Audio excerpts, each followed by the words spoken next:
தம்பி வண்டி அப்படி ஓரமா நிறுத்துங்க.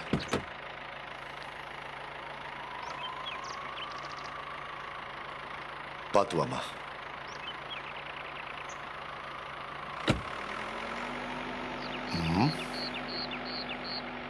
வாமா, கோயிலுக்கு போலாம்.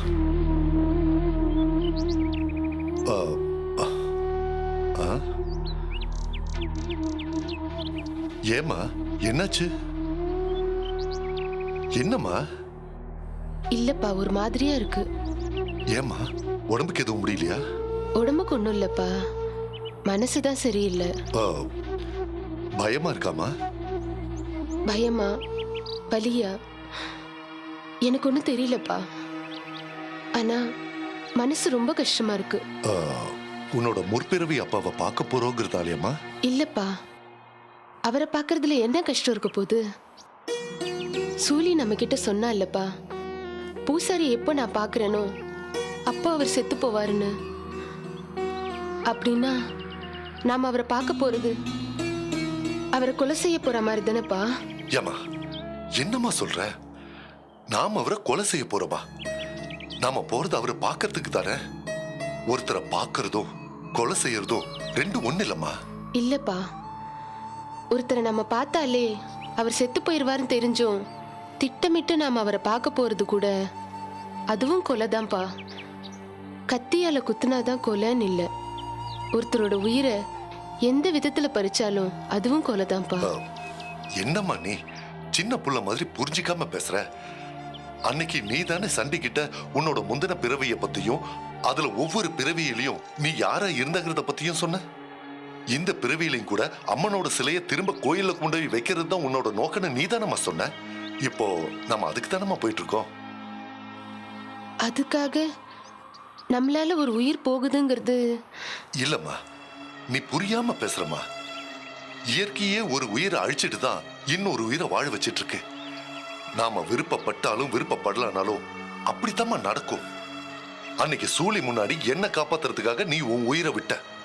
நீயே போனதுக்கு அப்புறம் எனக்கு என்ன வாழ்க்கைன்னு நானும் உயிரை விட போனேன். ஆனா என்ன நடந்தது? இப்ப நாம ரெண்டு பேரும் உயிரோட இந்த வீரனூர்ல நின்னு பேசிக்கிட்டு இருக்கோம். இத நாம நினைச்சு பார்த்தோமா? இது எல்லாமே விதிமா. உயிர் வாழறதும் உயிர் போறதும் எதுவுமே நம்ம கையில இல்லம்மா. கவலைப்படாதம்மா. நம்ம தலையில எழுதப்படாத எந்த ஒரு காரியத்தையும் நம்மளால செஞ்சிட முடியாது. எல்லாமே மேல அவனால ஏற்கனவே எழுதப்பட்டதுதான். வாமா, கோயிலுக்கு போலாம். வாமா.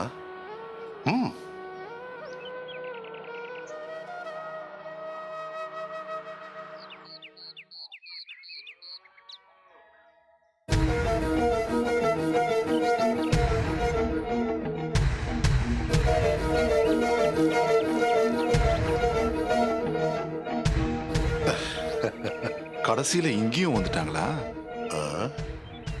என்ன தமிழ், நாங்க இந்த ஊருக்கு வந்தது உங்களுக்கு ஆச்சரியமா இருக்கா? இதுல ஆச்சரியப்படுறதுக்கு என்ன இருக்கு? அப்படியா? அப்படின்னா நான் ஒரு விஷயத்த சொல்றேன், கேளுங்க. நாங்க தேடிட்டு இருந்த செம்பவிழ சிலை இந்த வீரனூர்ல இருக்குங்கிறத நாங்க கண்டுபிடிச்சிட்டோம். என்ன தமிழ், இப்போ உங்களுக்கு ஆச்சரியமா இருக்கா? ஆச்சரியம் இல்லப்பா, அதிர்ச்சி ஆயிட்டாரு. சரி, இந்த விஷயத்த உங்ககிட்ட யார் சொன்னது? யார் சொல்லணும்? எங்களுக்கே தெரியும். நாங்க அந்த சிலையை எடுத்துட்டு போக தான் இங்க வந்திருக்கோம். அந்த சிலையை உங்களால எடுக்க முடியாது மேடம். வீணா கஷ்டப்படாம சொந்த ஊர் போய் சேருங்க, போங்க. அத நீங்க சொல்ல வேண்டாம். எங்க ஊருக்கு போற வழி எங்களுக்கு நல்லாவே தெரியும். நாங்க போகும்போது அந்த சிலையோட தான் போவோம். நல்லா பேசுறீங்க மேடம். ஆனா வெறுங்கையில போக போறதுக்காக எதுக்காக உணர்ச்சி வசப்பட்டு பேசுறீங்க? பாவம் நீங்க. பார்க்கலாமா? யார் வெறும் கையோட போறாங்கன்னு பாத்துருவோம். பார்க்க தானே போறீங்க.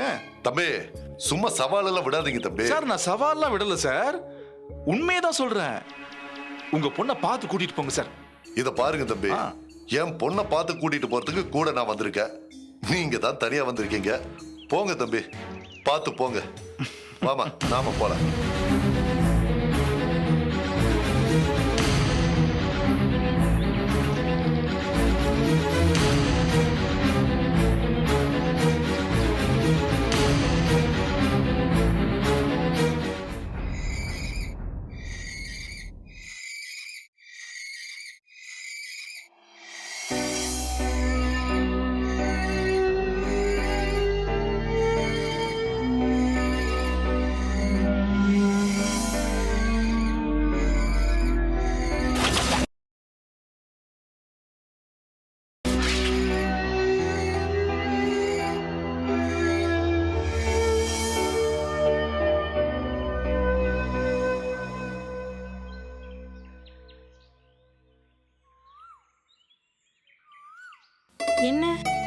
வேலைக்கு போலியா? இங்க நின்று யோசிச்சுட்டு இருக்க? ஒரு குழப்பமான வேலை வந்திருக்கு. என்ன வேலை? ஒருத்தர் இப்போ இருக்கிற ஃபோட்டோவை காட்டி அவர் நடுத்தர வயசில் எப்படி இருப்பேன், வயசானதுக்கப்புறம் எப்படி இருப்பேன்னு அவர் பார்க்கறதுக்கு ஆசைப்படுறார். அதுக்கு நடுத்தர வயசுலையும் வயசானதுக்கப்புறமும் எப்படி இருப்பார்னு சொல்லி சிற்பமாவோ ஓவியமாவோ நான் செஞ்சு கொடுக்கணுமா. என்னெல்லாம் ஆசை வருது பாரு மனுஷனுக்கு. இதுல என்ன தப்பு இருக்கு? எல்லாருக்கும் வரக்கூடிய ஆசை தானே இது.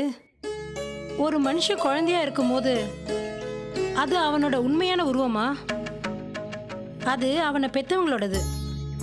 அவன் வளர்ந்து கல்யாணம் பண்ணி குழந்தை பெத்ததுக்கு அப்புறம் அவன் குழந்தை அவன் முன்னாடி வந்து நிற்கும் பாரு. அப்படி வந்து நிற்கிறப்ப அவனோட குழந்தை மட்டும் இல்லை, அந்த மனுஷனோட குழந்தை பருவம்தான். ஏன்னா அந்த குழந்தைகிட்ட அவன் குழந்தை பருவத்தை தான் பார்ப்பான்.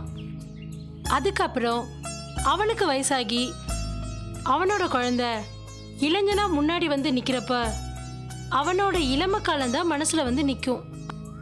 அதே மாதிரி அந்த மனுஷனுக்கும் வயசாகி தன்னோட பேரன்கிட்ட அவரோட குழந்தை பருவத்தை திரும்பவும் பார்ப்பாரு. இதை பார்த்து சந்தோஷப்படுறது கூட மனுஷனோட ஆசை தானே. சரி, அதை விட்டுட்டு அந்த வயசுல எப்படி இருப்போன்னு சொல்லி சிற்பமாவோ ஓவியமாவோ கேட்கறது எந்த வகை ஆசை? அதுவும் ஒரு விதமான ஆசைதான். அதை நிறைவேற்ற வேண்டியது உன்னோட கடமை. ஆனா அதை எப்படி செய்யறதுன்னு தான் தெரியல. ஏன் சிரிக்கிற? இல்ல, உனக்கு சிற்பம் செய்யறது மட்டும் இல்ல, நல்ல கதை சொல்லவும் தெரிஞ்சிருக்கு. என்ன சொல்ற? ஆமா, உனக்கு சாமுத்திரிக லட்சணம் நல்லா தெரியும். நான் சின்ன பிள்ளையா இருக்கும்போது நான் வயசு பொண்ணா எப்படி இருப்பேன், நடுத்தர வயசுல எப்படி இருப்பேன், வயசானா எப்படி இருப்பேன்னு எனக்கே தெரியாம சப்தகிரி கொகை முழுக்க என்னை பத்தி வரைஞ்சி வச்சிருக்கியே, அது எப்படி? அங்க வரைஞ்சி வச்சிருக்கிறது உனக்கு எப்படி தெரியும்?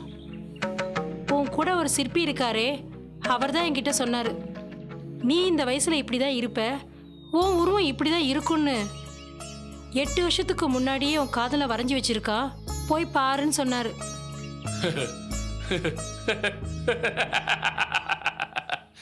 ஏன் சிரிக்கிற? இல்ல, ரகசியம் உருவாகும் போதே அந்த ரகசியம் அம்பலம் ஆயிடுங்கிறது உண்மையாயிடுச்சு பாத்தியா? சரி, யாரோ வரா மாதிரி இருக்கு, நான் கிளம்புறேன்.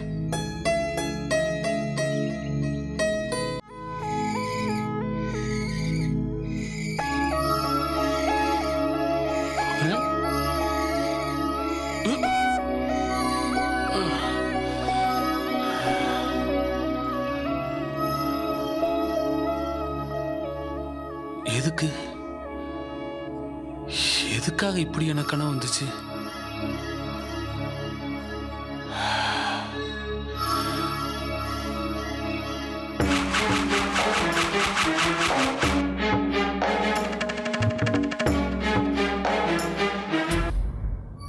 சின்ன வயசுல இருக்கிற நந்தினி பருவ வயசுல எப்படி இருப்பாங்கன்னு யாருக்குமே தெரியாதுன்னு சொல்றாங்க.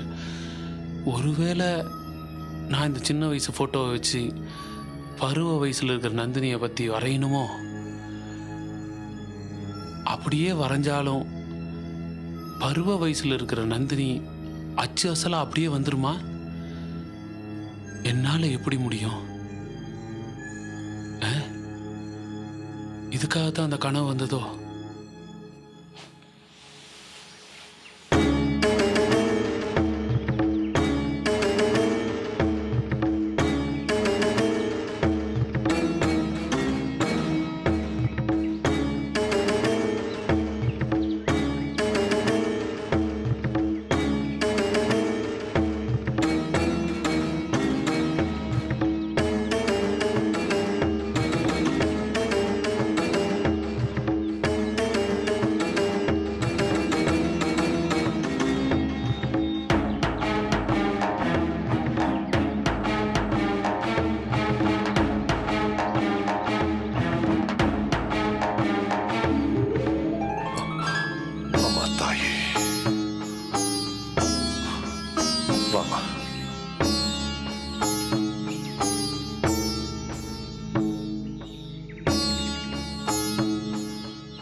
பார்த்து பார்த்து மெல்ல. எம்மாடி நான் இப்படி பதட்டம் ஓடியாரா? முக்கியமான ஒரு இடத்துக்கு போகணும். இல்ல ஆத்தாவுக்கு பூஜை பண்ணணுமே. ஷூ, அதெல்லாம் எனக்கு தெரியும், நீ வா. இல்லம்மா பூஜைய முடிச்சு. ஐயோ, நான் காரணத்தோட தானே சொல்றேன், நீ வா. இல்ல தாயே பூஜை சரி. உடனே டவுன்லோட் செய்யுங்கள் Raj digital TV OTT app. வருடத்திற்கு வெறும் 299 ரூபாய் மட்டும்.